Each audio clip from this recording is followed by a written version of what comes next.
Yeah, I think definitely because Drag Race has evolved so much because of mainly social media. I think some of the queens are maybe slightly nervous about getting a bad edit and then becoming the villain of the season and getting so much hate online that they're more guarded than they used to be. I'd agree with that, which I didn't go in there thinking that.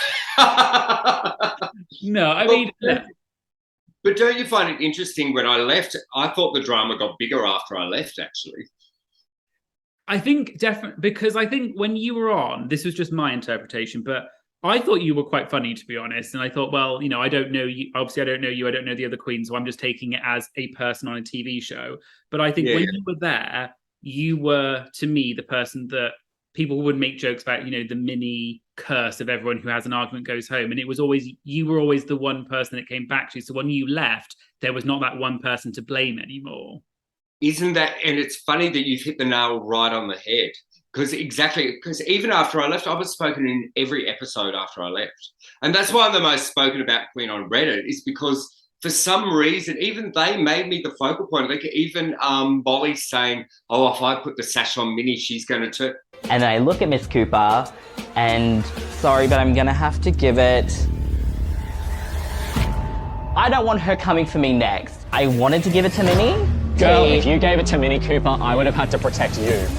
I don't know, Molly. I've never met her. Where have you come up with this? This is making me out like I'm this big thing that I'm going to come in and I'm going to turn. And if you put the sash on me, it's an acting challenge. Let's see how we go.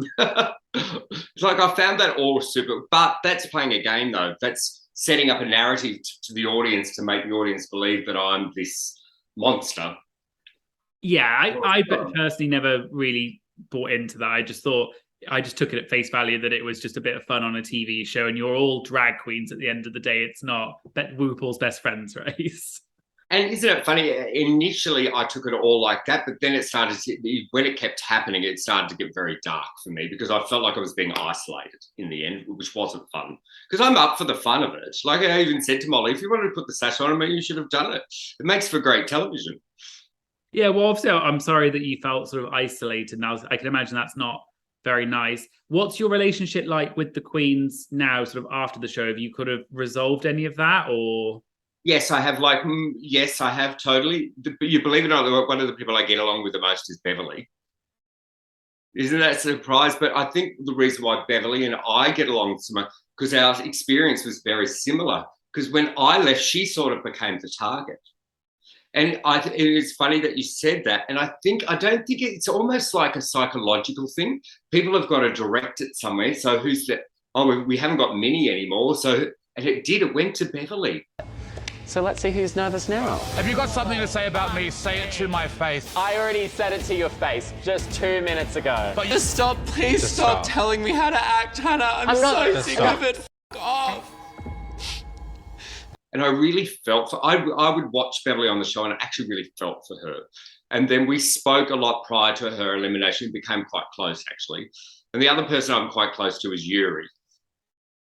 Yeah, definitely. I agree what you said about Beverly. I think she kind of became the new Minnie or whatever, if you can call it that, which was obviously sad. And I mean, it makes for good TV, but as an audience, you have to remember that there's a real person behind that person on TV. They have feelings and.